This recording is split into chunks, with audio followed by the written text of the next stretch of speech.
Hello everyone and welcome back to the Colorado Rockies franchise. In the last episode, the Rockies kicked off the regular season by starting 7-16. Here's the standings around the MLB if you want to pause and take a look. If I had to guess, the Rockies are going to be the worst team in the MLB right now. Actually, not quite. The Athletics 7-14 are pretty similar. Tigers at 7-14 are also similar, and the Orioles at 7-15 are similar. But the Rockies have been horrible to start the season, which is pretty much not a surprise to anyone. Although we did make a lot of roster moves in the offseason to hopefully improve the team, we're actually off to a worse start than we were last season. And I've been thinking a lot about the Rockies team and how desperately I want to have there be a youth movement with the Rockies. Every fiber of my being wants to trade these guys like Kevin Kiermaier, Andrew Chafin, Germán Márquez, all these older guys on the team just to make room for these super young dudes to get their opportunities. But then my brain kicks in and reminds me that Ariel Amador is not even a 70 overall. He is definitely not ready to take over at second base despite his good level of play in back-to-back seasons now. And we've got a young guy like Sterling Thompson at the MLB level, and he's been atrocious to start the year. So is it really time for that youth movement that I want so badly? It might not be time right now, but it could be time about halfway through the season. And also with some of these free agents we signed, a big part of why I signed them was to use them in trades potentially to acquire more prospects. But you can't actually trade any of these guys until about halfway through the month of June, since they are recently acquired free agents. But you best believe that at the trade deadline, if the Rockies are still as bad as they are right now, we are blowing this team up even further than before. I've been taking a look at the roster and specifically the finances of this Colorado Rockies roster, and I'm realizing that our four highest paid guys are all starting pitchers, three of which were players already on the team,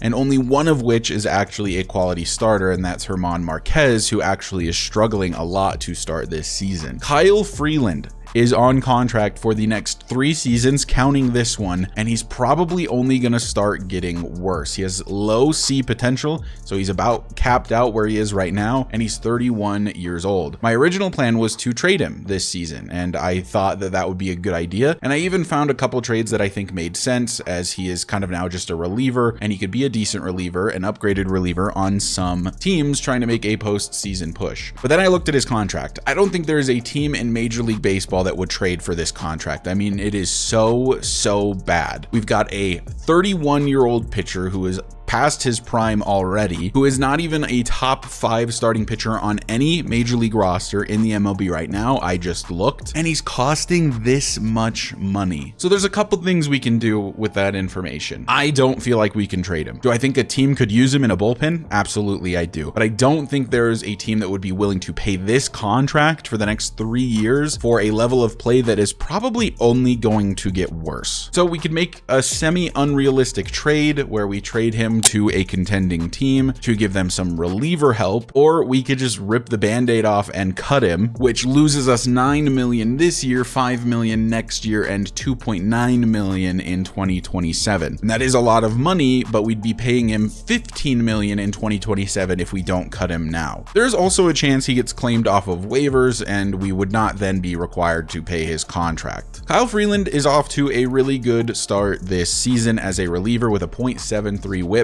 So I'm not going to make any rash decisions just yet. I think if you were playing this way in real life, obviously you're not going to release him because he's giving you very good quality innings out of the bullpen. But I think he's another guy come around the trade deadline we might get rid of. It's a very similar situation for Antonio Senzatella, who is costing us a ton of money. His financial hit isn't quite as bad, but he's also playing quite well at AAA. I do think that before the end of the season, we are going to release Kyle Freeland and Antonio Senzatella, but I think for now they can remain on the roster. But I wanted to get that out there. Trust me, changes are coming. We're going to make this team a lot younger by about the trade deadline here in July. So originally I was saying that we would play this game against the Marlins with Mike Soroka to see his on-screen debut, and then this game against the Phillies with Glenn Otto. But I kind of want to focus on a full series with the Rockies. I'm going to assume we're losing the series against the Philadelphia Phillies because they are incredibly good. So I think maybe we focus on this series against Tampa Bay, or maybe even this one against San Francisco and see if we can get the Rockies their first series win on the season. So far, they have yet to win a series. The best they've done is split this 4-game set with the Pirates to start the year. So let's go ahead and start simulating. And we've got a highlight moment here against Miami. We're up 8-2, and Nolan Jones has 2 home runs already today. The event would be to make it 3. Let's go ahead and enter. So we jump into what is likely a win for the Rockies here against the Marlins anyway, up 8-2 already. Nolan Jones looking for a 3rd home run. Oh my God, that was the one. I was talking, I didn't swing in time. I'd be surprised if we see a pitch better than that.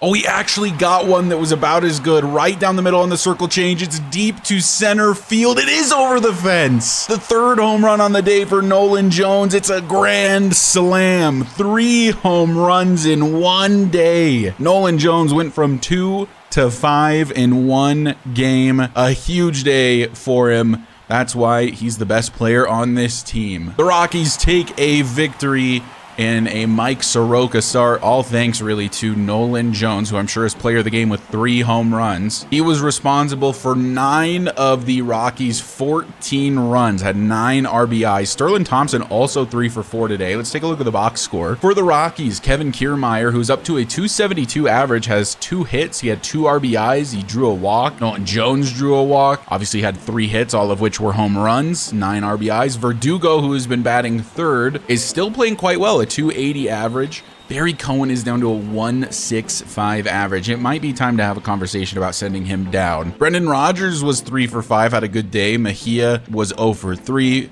Yanquiel Fernandez, 2 for 5 is good to see. He's also batting a 189. And talk about people who are struggling. Ezequiel Tovar batting a 169, but he did have 2 hits today. A 14-2 victory doesn't really mean anything when you lost the series in the first 2 games anyway, but we did do that on Sandy Alcantara. So now let's sim through this series against the Phillies, see if maybe we get any wins. Actually, we're up 10-0 here against the Phillies, and Cal Quantrill has a shutout going late in the game, asking us to finish it off. I'm going to go ahead and sim this one. Yanquiel Fernandez, by the way, if you look at the notables there on the left, 3 for 4 with 2 home runs and 5 RBIs, as well as a double. The Rockies win 11-3 in that one. And we have an opportunity here to get our first series win on the season. I'm not going to play this game, but I think it could be fun to do a little bit of a quick manage with it. So here we are in a quick sim. Let's see if the Rockies can win their first series on the season against a very good Phillies team. Kevin Kiermaier pops out, Nolan Jones fly out, and a ground out to end the top of the first. It's Jack Flaherty on the mound today. Let's see if he can get a good start under his belt. Immediately, Marsh hits a solo home run, and the Rockies find themselves in an 0-1 hole. Strikes out Harper and strikes out Schwarber. A double for Barry Cohen, a single for Brendan Rodgers scores him, and then a double play ends the inning. Sac fly for Rojas, scores a run, and it's 2-0 for Philadelphia. I'm just realizing that Barry Cohen was actually thrown out at home on the Brendan Rodgers single last inning. 2-0 Philadelphia. JT Realmuto just hit a triple off of Jack Flaherty to lead off the 4th. There's a sac fly, so now it's 3-0 Philadelphia. Hasn't been an awful start for Jack. He is just giving up almost a run per inning right now. Here's the 5th inning, and it's also his 3rd time through the order, so we're going to be careful here. That's a double. I'm immediately going to pull Flaherty. Your 3rd time through the order, you give a leadoff double? Absolutely not. We bring in Caleb Ferguson to face Brandon Marsh, who grounds out. Harper grounds out. Schwarber singles, which scores the run, which Flaherty is responsible for. And then that's a ground out to Castellanos. Bring in Peter Lambert here in the 6th, and he does a good job getting through that inning. It's still Walker on the mound for the Phillies. Verdugo at the plate leads off with a single. Cohen strikes out, a walk for Rodgers. So it's 2 on with only 1 gone in the inning for Francisco Mejia. He pops out, and Fernandez strikes out. Single for Stott. Stolen base. Marsh singles, and now it's runners on the corners here in the 7th. This one feels kind of like a lost cause for the Rockies. Hey, a double play, though. The runner did not score. Harper grounds into a double play, and now it's just Schwarber. Honestly, really good job there by Peter Lambert to not give up a run in that inning. That is impressive. 2-run shot for Nolan Jones. I think him being the number 2 hitter has actually been really, really good. We're getting some really, really good innings out of Peter Lambert, and now we're into the top of the 9th, and it's a pitching change finally. Jose Alvarado will come in to try to finish the game off. Philadelphia up 4-2. Single to start it for Cohen. A walk for Brendan Rodgers. Let's enter this game. Francisco Mejia at the plate. 4 for 12 with a home run this series. 2 on with nobody out in the top of the 9th. Jose Alvarado, the pitcher on the mound. 2-1 count for Francisco Mejia.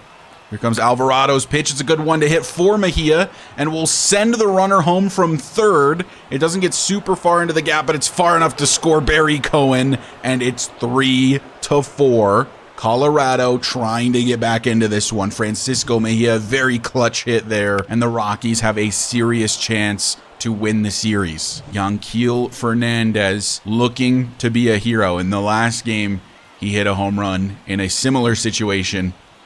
Can he do it again? He pops this one a mile into the air. That was a decent one to hit. Infield fly rule means that Fernandez is out before it even hits the glove, and that's 1 gone. Ezequiel Tovar, he's 0 for 3 today with a strikeout. Has a serious opportunity to prove the doubters wrong. 2 on with 1 gone in the inning. Alvarado's pitch is low. 2 balls, 1 strike for Ezequiel Tovar. Jose Alvarado with the pitch. It's a good one to hit. It's deep for Tovar. Is it going to get over the fence? It is! A home run. Ezequiel Tovar gets it over the left field wall, and the Rockies will take the lead. High and deep to left. It was not a no-doubter, but it was deep enough in the seats to be, as Ezequiel Tovar takes the lead for the Rockies and sets us up with a save opportunity. The new closing pitcher, by the way, is Jalen Beeks. We took out Andrew Chafin from that role after the terrible performances to start the season. Beeks actually has the highest pitching clutch on the team. He'll be the closer going forward, and Ezequiel Tovar just gave him a chance for a save. Looking at the matchups, it's way more favorable for Loaizaga to come in. He's our setup man. We're going to bring in Loaizaga for this save. So here he is. Jonathan Loaizaga has not had the best start to the season. Has not had a ton of innings pitched, though, only 2. Has an opportunity for a save here. It's a much better matchup for him than it is for Jalen Beeks. That's why he is in the game. We've already had 2 blown saves in episodes this season. In fact, it was just last episode. And Loaizaga get us a good save. That was a hanging slurve. That one is popped up to right. Nolan Jones coming in on it. Can't make the play. And that is a single to start the inning for the Phillies. Trey Turner, who did not start today, is on to pinch hit in the 9 spot. They've got good speed there on first. Got to be careful of a steal. A grounder up the middle. Tovar can't make the play. The runner holds at second, but now that's 2 singles to start the inning for the Phillies. I'm starting to get nervous about Loaizaga. As you may know, with the new pitching rules, he has to face 3 batters before we can bring in somebody else. And this is likely going to score the run from third. Verdugo will throw home, and it's not going to be in time. So there's a run scored on 3 straight singles given up by Loaizaga. Should have just brought in Jalen Beeks, I guess. It was a favorable matchup for Loaizaga, and he blows it. Now we'll bring in Jalen Beeks. He's in a terrible situation, but maybe he can make some magic happen. They're looking for a sac bunt, and that is popped up. Can Beeks make the play? No, but they were scared of it. So we get a double play, it looks like. We do! To third and then to second because Beeks let it drop. That was actually very smart unintentionally from Jalen Beeks, who ends up turning 2 because that bunt fell in. Look at this play as Marsh goes for the bunt, but he pops it up. So the runner, as you can see in the background there at second, heads back to second because he's scared that Beeks is going to make this play. He probably could have, honestly. Lets it hit the ground, though, which means that the runners have to advance. Originally, I was just going to try to throw to first, but then I canceled it, threw on to third, and then got the double play. A 1-5-6 double play. Very, very bizarre. Well, Jalen Beeks came in. I asked if he could work some magic, and I would call that magic. That was insane. As now he faces Bryce Harper, which would be the hopeful final out. 1-2 count to Harper. We're going to try the slider away. Swings and misses, and Jalen Beeks gets the save. He comes in. He only faces 2 batters, and he finds himself 3 outs. I guess that's why he's the closer and Loaizaga is not. What a performance there by Jalen Beeks. Can't believe that. The Rockies bring this one back and they win a series for the first time all season. 6-5 over the Phillies, taking 2 of the 3 games. You love to see it. Shout out Ezequiel Tovar, by the way, for that 3-run home run. That is really what won it for us. Nolan Jones gets player of the day. He hit another home run with 2 more RBIs. The guy is killing it recently. Well, that was a fun one. We win 11-3 in game 2, 6-5 in game 3, and take our first series on the season. Let's sim this game against the Rays, as we're now in a situation where Tampa Bay is down by 2 and Loaizaga is once again in a sketchy situation. I'm not bailing you out this time, buddy. We'll simulate through the rest of that. The Rockies still win 8-7, but Loaizaga has been horrible. 6.75 ERA with a 3.38 whip for Jonathan Loaizaga. A 3.38 whip is ungodly bad, and currently he's in the setup role because he has some of the highest clutch in our lineup. I'm swapping that out. It's back to Justin Lawrence in the setup role. Jalen Beeks, I think, absolutely deserves to be the closer. Look at how he's playing. 13.2 innings pitched, 10 strikeouts, 1.9 ERA with a sub-1 whip. I'm a little concerned about Loaizaga, though. 3.38 whip. That is horrible. Our next closest guy in the bullpen is Andrew Chafin, and he has a 1.8 whip. We win another game against the Rays, so that's 4 straight victories for the Colorado Rockies, and now the Angels are offering us Griffin Canning for Kevin Kiermaier. The game told me I could not trade Kiermaier yet because he was a free agent acquisition. Griffin Canning is the guy they're offering, a 77 overall starting pitcher with C potential. He is only on contract through the end of this season, the same as Kiermaier. I actually don't hate his attributes, specifically that velo and break is very interesting to me, but I don't think we need another pitcher. I like what Kiermaier's doing for us right now, as he is currently playing in place of Brenton Doyle while he learns to hit at AA. So I'm going to decline this trade. Also, Doyle is cold at AA. He's batting 174, guys. I don't know what to do about him. I really don't. He's playing at AA. His OBP is quite high. I'll give him credit for that at a 283, but batting 175 at AA, that's so bad. So the Rockies on a bit of a win streak now. Beat the Phillies in 2 games, beat the Rays in the first 2 games, and now let's sim through the last one. Actually, let's go ahead and stop simulating it. It's time for scouting. So here's Nelson Rouse. He is now 70% scouted. He's our draft rank 91, so he's fallen down quite a bit. 64 to 85 potential. He's a catcher with his secondary position being left field. If I'm looking for an upgrade on Drew Romo, I don't think that Nelson is it. I'd want a guy with high potential, and it looks like Nelson is going to have very similar potential to Drew Romo, who has 80. So while I like the upside of Rouse, I don't think he is necessarily the guy. Here's a guy that has climbed draft boards pretty significantly. That is Steve Tachiki from Japan. Potentially going to have high stamina in the future. Looks to have good walks per 9 and pitch break. His pitch control is a little concerning. 28 to 56, but that is something you can work on. When these guys are, 18, you can obviously kind of mold them how you want them. Jumped from 50th to 7th for us. He's only 18. I think that we need to learn a little bit more about him. None of the catchers just seem that great. Thomas Jacobs is the highest rated one, but his fielding attributes are just horrible. He looks like he's going to be an excellent hitter with really high discipline, so he's going to have a high OBP and high contact, which is something that honestly we are severely lacking as a roster. But look at those present and future fielding, arm strength, arm accuracy, and reaction attributes. Rob Kearns looks very enticing out of California as a third baseman. He's not a plus fielder, but he's got a strong arm, and look at those hitting stats. I know we don't know anything about him. He's 5% scouted. This basically means nothing right now, but what it does mean is that I want to know more about this guy because he looks like he could be absolutely incredible. Let's see if the Rockies can sweep Tampa Bay. It's a 2-2 game in the top of the 8th with 1 gone. Let's go ahead and enter this. This would be a 5th win in a row for Colorado if they can sweep Tampa Bay here. It's Yanquiel Fernandez, who has kind of been red hot recently. 2 on with 1 out in the inning, and Fernandez is going to ground right into a double play, and I guess jumping in was the wrong decision.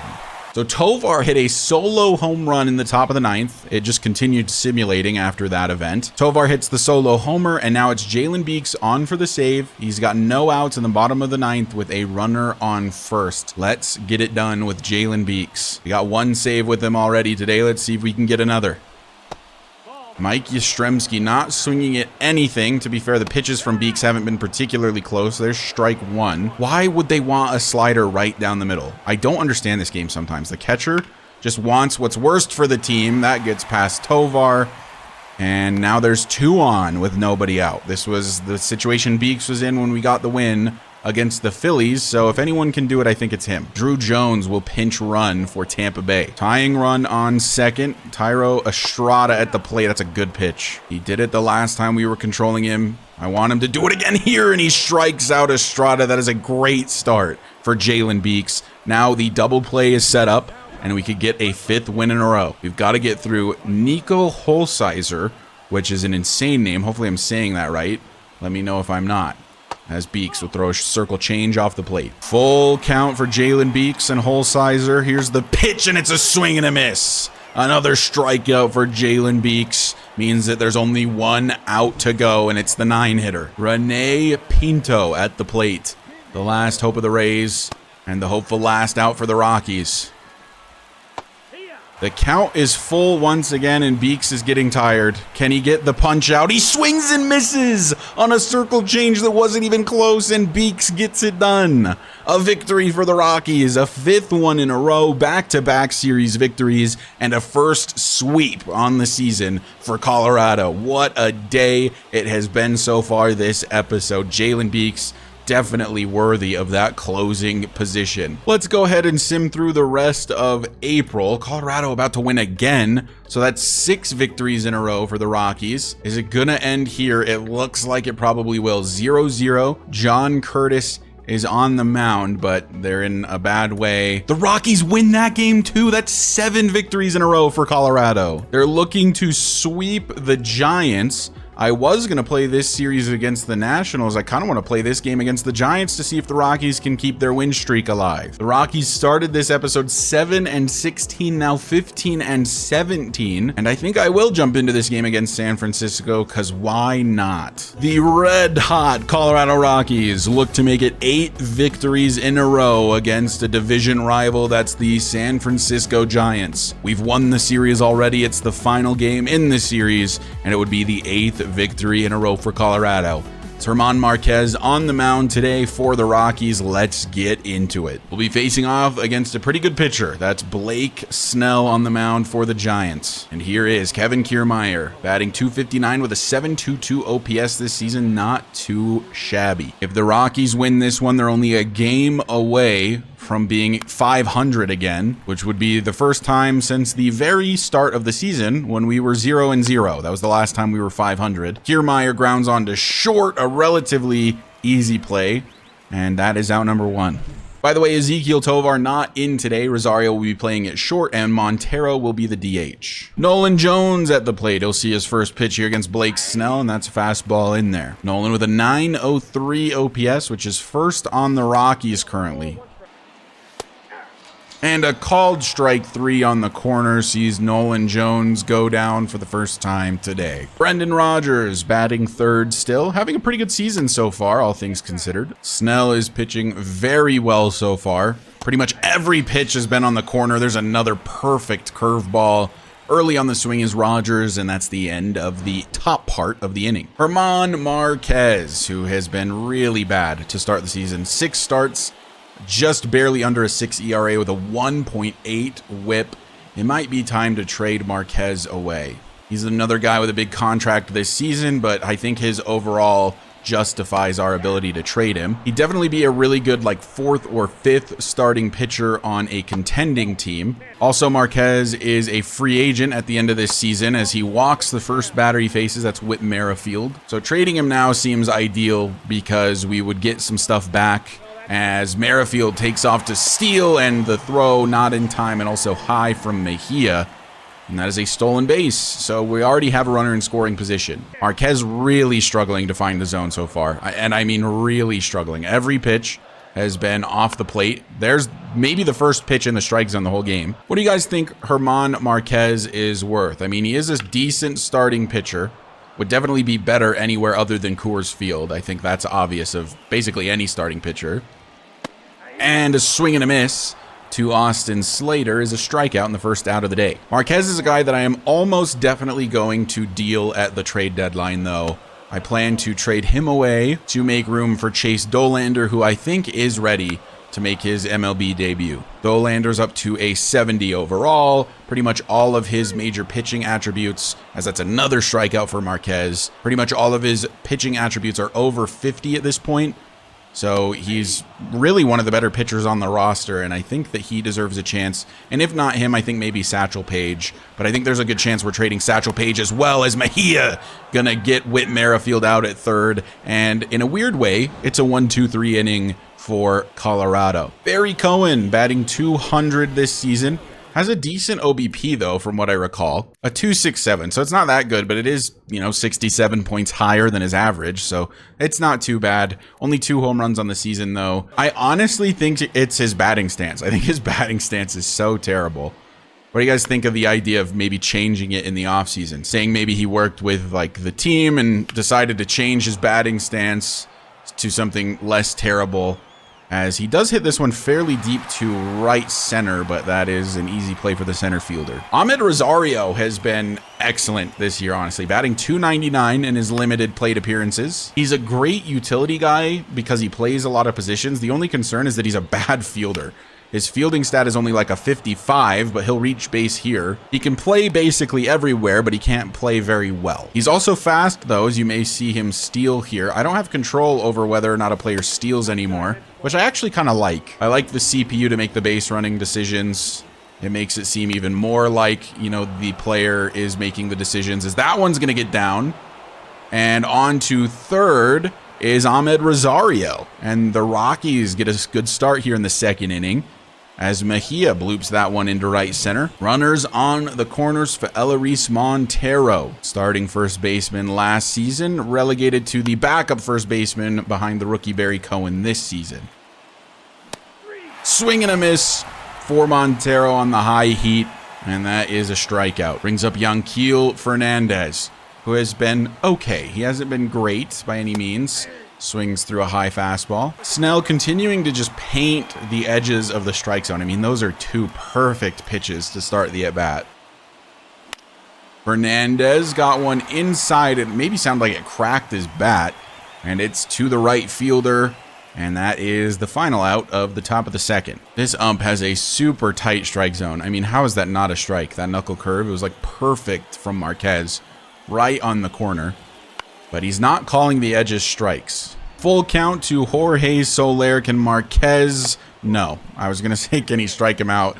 I saw it come out of his hand, and that is another walk for Germán. Maybe I need to turn up the control for pitchers, because wow, that one's a strike. He wouldn't call the edges a strike before. That one, though, that is a strike. It just seems like the control for my pitchers is so bad. And granted, our pitchers aren't very good, as this is going to be an easy double play due to the 18 speed of Wilmer Flores. 5-4-3 double play. See you later, 2 gone in the inning. Matt Chapman gets one to hit, hits to left, and there's Yanquiel Fernandez out in the field, something we haven't seen a lot of this season. He plays in left field against left-handed pitching. Sterling Thompson up at the plate. He is red hot recently, as he's batting .310 in the last 3 games. I would just say, in general, the Rockies are quite hot on this winning streak, as would be expected. Strikeout for Sterling Thompson. Blake Snell is cooking. There's Kiermaier, an easy pop to the shortstop, and that's 2 gone in the inning. Nolan Jones got a decent one to drive, and he does so. It's deep to right, but chasing it down is the right fielder, and that's the end of the Rockies part of the third. This one is blooped into right, and that is the first out of the inning for Márquez here in the third, who, by the way, yet to give up a hit despite the location issues. And that one is flied to deep center from Brett Wisely. Kiermaier underneath it, and that was a very, very quick inning for Márquez, who, like I said, still yet to allow a hit. Getting a gem from your pitcher, Colorado, but your offense isn't doing a whole lot so far.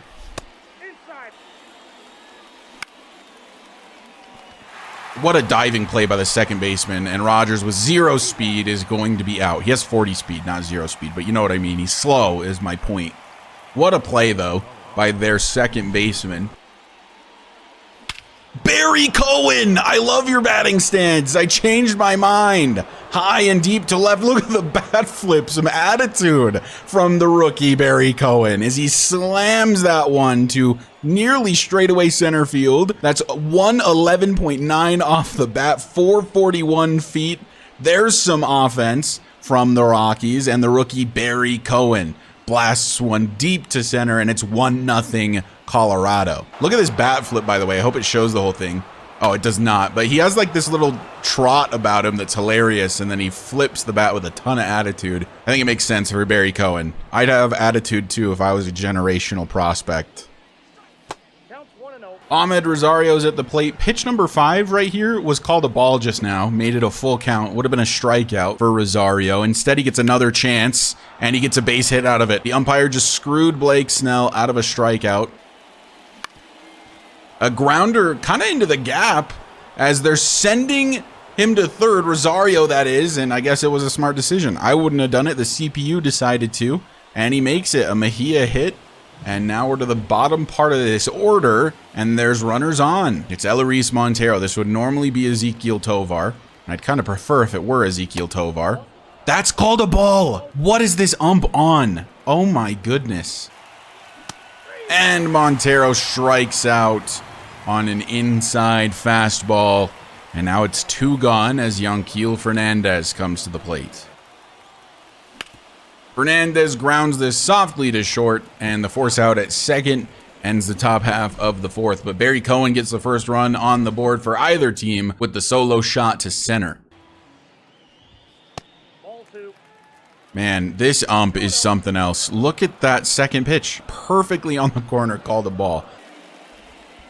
Swing and a miss on a dirty, dirty slider.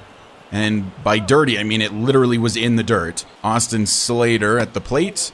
How is that a ball? Are you sure that's not a ball, ump? Are you positive? A strikeout for Márquez ends the inning. That's 4 innings with a no-no going on. Swing and a miss from Jorge Soler to start the 5th for Márquez. 1 gone in the inning, still no hits given up for Márquez. Pop up to shallow center. Can Rosario get there? He can. And another gone in the inning. Grounder again to Rosario. Just has to make the throw, and that's another inning of work done for Germán Márquez. Márquez's energy just under half, so he's got a decent bit left in the tank. And a strikeout again for Márquez on Christian Arroyo this time. His 6th on the day. Now in the 6th inning, with a you-know-what still underway. That's a swing and a miss from Patrick Bailey. Grounder to Rogers, and he will make the play, even though it was nearly into the gap. Not an easy throw, but the play is made by Brendan Rodgers. I almost moved him to short for today. I'm glad I left him at second. I don't know if Rosario makes that play. Pop up to left. Almost right to Yanquiel Fernandez. And that is another inning of work done for Márquez. And you might see a big circle shape under the H column for the Giants. Sean Jelly comes into the game. From what I remember, he is like 6'11" or something. The guy is a giant. Look at him out there on the mound. He looks huge. Needs some runs from the Rockies. I know we're 1-0 up right now, but it does not feel safe with the bullpen that we have. But maybe we won't have to go to the bullpen. Grounder up the middle, stopped by Jelly, and then on to first. So a 1-3 putout. Jelly left a curveball hanging, and Thompson pushes it to left field. That's going to be down for extra bases for Sterling Thompson. He's in with a double. Maybe could have gone to third with that terrible throw, but a base runner for the Rockies and one in scoring position, no less. Kiermaier pushes this one into the gap, And we're going to get another run scored, and Kiermaier's going to get to second, maybe even third with the mistake made out there in the field, and Kiermaier in with a triple. I doubt that'll be ruled an error, so a triple for Kiermaier and another run scored for the Rockies. Kevin Kiermaier's hyped about it, as he should be, as that's an insurance run. And Jones swings and misses through a curveball. Chance to add more runs, but we got one from Kiermaier, and the Rockies up 2-0 as we go to the 7th with Márquez. Here we go. Third time through the order for Márquez. This is where things would get hairy if they were going to get hairy. This one is popped to foul territory, but Nolan Jones there to make the play, and that's 1 out on 1 pitch here in the 7th. About 25% stamina remaining for Germán Márquez. Strikeout looking for Austin Slater on a bit of a hanging curveball. 7th strikeout on the day for Márquez, and 2 gone in the 7th. And that one is stopped by Barry Cohen. On to Márquez at first. A diving play by the rookie first baseman saves the no-no bid. Barry Cohen over there at first making a play. We find ourselves in the 8th. The Rockies looking for their 8th straight victory. Brendan Rodgers maybe going to be able to help out with that. Brendan Rodgers hits this one to left, but an easy play for the left fielder is the first out. Cohen with a home run and a single today, a triple and a double off the cycle. Not that that's incredibly likely. That's going to be another single, actually, for Barry Cohen. He's having himself a day. Swing and a miss for Ahmed Rosario. That's a strikeout from Sean Jelly. Francisco Mejia, who is 2 for 3 on the day. This middle part of the lineup has been really good so far today. And Mejia, is this one going to get down? It is not. A diving attempt from the center fielder gets the out. And now we move on to the bottom of the 8th with Germán Márquez. Only 6 more to go for Márquez. Face off against Jorge Soler. That's strike 1. The energy is starting to get low. I don't know if he's going to be able to make it through 9. Oh no, Fernandez going to have to make a play to save the no-hitter, and he can't. It's over the wall. And the no-hitter ends on a home run from Jorge Soler. Germán Márquez, no-hitter through 7, and the hit he allows a run as well. Brutal way to end the day for Márquez, but what an outing it was. It was off to a really terrible start. Walked the first batter he faced, was struggling to locate pitches, and then just completely locked in from there. And now Soler ends the day and ends the no-hitter bid. That'll end the day, like I said, for Germán Márquez, as the pitching coach comes out to take the ball from him, congratulate him on a game well pitched, and we'll move on to Justin Lawrence to set us up for hopefully a save for Jalen Beeks. Justin Lawrence, he was the closer last season, has been demoted to the setup man this season, and I think most of that has to do with the fact that he cannot locate his slurve consistently. I really like his pitch mix a lot. The sinker and the slurve I think are a great tandem, but his slurve location is terrible. Swing and a miss from Wilmer Flores. The slurve is nasty, has so much movement. And a swing and a miss from Chapman on the slurve as well. And it's Christian Arroyo, hopefully the last batter Lawrence will have to face today, as that is a grounder to short. Should be a pretty routine play for Ahmed Rosario, and it is the end of the 8th, and Colorado heads to the 9th with a 2-1 lead, maybe looking to chip in a little bit more to get Márquez this win. It'll be the 7, 8, and 9 hitters, starting with Eleris Montero, and pops this one a mile into the air. It's actually relatively deep into left center. He just got under it a bit too much. Launch angle 40 degrees is a bit too high, and Montero flies out to center. Yanquiel Fernandez, who is 0 for 3 so far today, has not gotten involved. To be fair, it is only 2-1, been a low-scoring affair all the way around. And Fernandez pops this one way up. It was good timing again, just way underneath it one more time, and that one a 75-degree launch angle, and Fernandez is gone.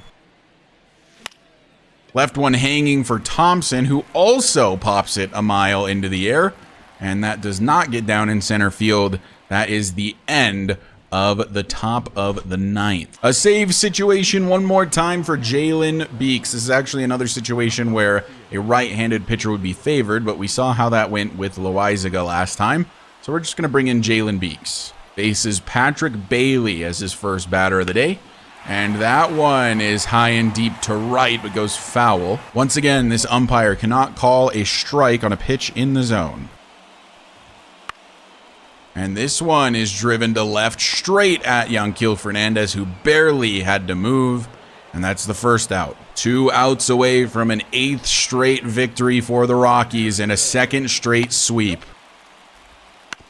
It's Tim Anderson at the plate. He grounds one to third. Easy play for Sterling Thompson onto Barry Cohen at first. 2 gone. So it's Whit Merrifield, hopefully the last guy we see this game.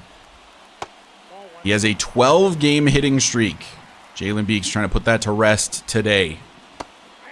1 ball, 1 strike to Merrifield. Obviously a home run blows the save. And that is kind of popped to first a little bit, but tagged by Barry Cohen. It was a weird little blooper in the infield, but it's the end of the game, and the Rockies find their 8th straight victory. Now 16-17 on the season after starting 7-16. Márquez, a no-hitter through 7, ends up giving the 1 hit, which ended up being a home run, but a 1-hitter for the Rockies. Player of the game, Germán Márquez, absolutely deserved. If we take a look at the box score, the top 3 hitters in the lineup did basically nothing. It was the middle 3 guys that did all of the work. Cohen, Rosario, and Mejia were all of the work today. Kiermaier did have the 1 RBI off of the 1 Sterling Thompson hit, and Márquez, 7 innings, 1 hit, 1 earned run, 2 walks, and 7 strikeouts. A fantastic outing from Márquez. Look at all these W's to end the month of April. 8 of them in a row, as a matter of fact. Absolutely beautiful stuff. You love to see it. Now that the month of April is over, though, we can take a look and see how everyone has been performing. Benny Montgomery, our center fielder at AAA, had a very good start to the season. He was pretty bad last year. And Antonio Senzatella pitched quite well in April as well. So to start the season through the first full month, Nolan Jones leads the team in home runs with 7. Fernandez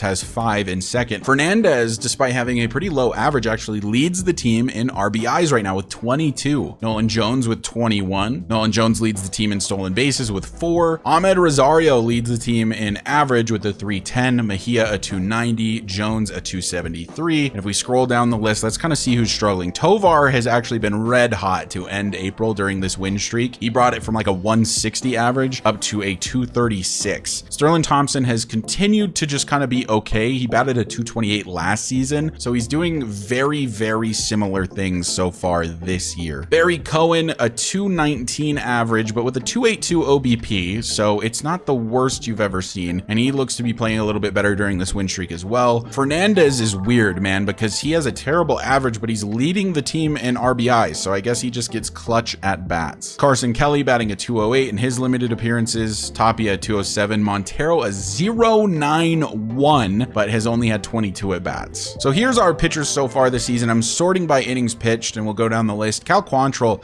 not a great whip at a 1.46, but does have a 2.77 ERA. Marquez's ERA is a 5.12, the 1.5 whip. Jack Flaherty has been pretty bad. A 2.0 whip is so concerning. Mike Soroka has a decent whip at a 1.2. League average is about 1.3, so anything sub 1.3 is honestly pretty good. Caleb Ferguson has been elite out of the bullpen, by the way. He's played in 13 games. He has the 5th most innings pitched of all of our pitchers, a 0.58 ERA with a 0.68 whip. Loizaga has been a huge letdown, but Caleb Ferguson has been killing it for Colorado this season. We did give him a significant contract, so I do really love to see that. He's on the team through 2029 unless we decide to trade him. But man, playing like this, there's no way this guy's getting traded. Glenn Otto has been bad, a 1.4 whip with a 5.8 ERA. Curtis has been really pretty good, a 2.16 ERA, 1.08 whip. I will take that. Kyle Freeland, a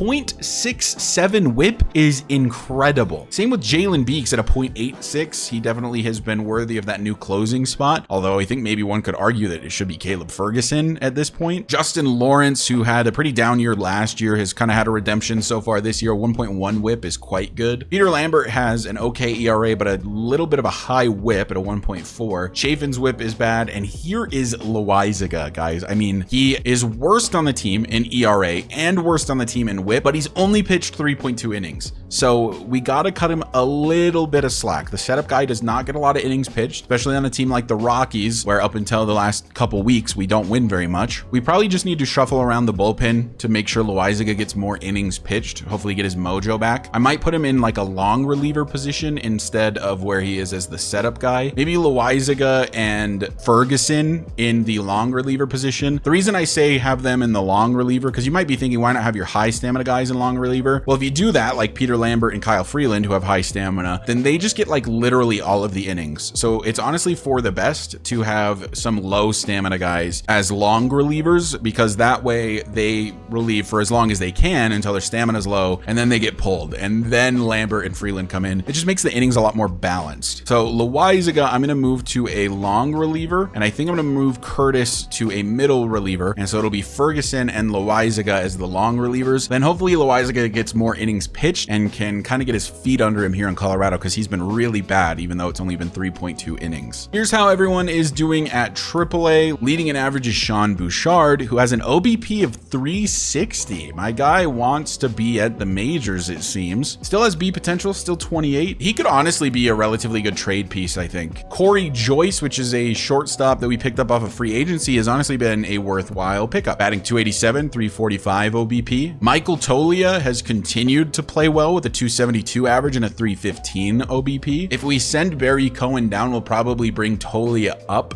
to be the everyday first baseman while Barry Cohen kind of gets it together. Adael Amador has been pretty good, a 269 average with a 339 OBP. Benny Montgomery has a 369 OBP, which is very good. Also got a 911 OPS. Drew Romo has been horrendous at AAA. I think we should probably send him down. 165 with a 245 OBP. Ryan Ritter has also been really bad, although he's the backup. Amador's contact against lefties, power against righties, and power against lefties has gone down. You definitely don't like to see that at all. We'll pay attention to this. If this continues to worsen, maybe we send him down. Oh, Jordan Beck, by the way, has been kind of cold here at AAA, but is improving, unlike Amador. He's actually really good against lefties already. 60 contact, 67 power against lefties. Just need to get that vision, discipline, and clutch up, and honestly, he's pretty MLB ready. He's part of the reason I want to make trades to get more young guys at the MLB level. Here's how the AA team is doing. Hunter Goodman has been really good at AA. 313 average, 387 OBP. Vladimir Restituyo, who is D potential and has no career in the MLB really at all, has been fantastic. A 459 OBP to start the season. Are you joking? Alex Hall has been okay. Scott Schreiber's been pretty good. Warming Bernabel's cold right now, but does have over a 300 OBP. Zach Veen has been bad. Again, man, I don't understand this guy. I really don't. 328 on base percentage with the average being as low as it is incredible though. He does have pretty good discipline at 55. He's another one of those guys like Jordan Beck that I want to bring up to the majors, but this is the second year in a row now that he's played kind of bad at